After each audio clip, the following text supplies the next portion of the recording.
Один из самых простых способов объединения ячеек – это амперсанд. Указываем первую ячейку, далее через амперсанд добавляем к ней следующую и еще через один амперсанд третью. В этом случае ячейки объединяются в одну. Ну а если мы хотим добавить пробелы, то их нужно указывать отдельными элементами. Обратите внимание, что все пробелы указаны внутри кавычек. Для того, чтобы реализовать это же с помощью функций, нам потребуется функция «сцепить». Пишу равно «сцепить» и через точку с запятой указываю те ячейки, которые мы хотим объединять. При необходимости вместо ячеек мы можем указать и текстовые строки. Закрываю скобку, нажимаю на «ввод» и получаю аналогичный результат. Как и при работе с амперсантами, в этом случае мы тоже можем добавлять пробелы как отдельные аргументы.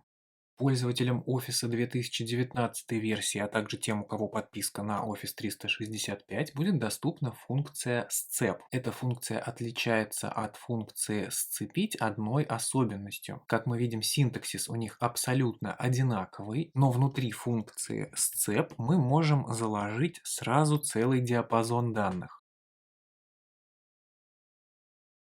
С функцией «Сцепить» такое не сработает.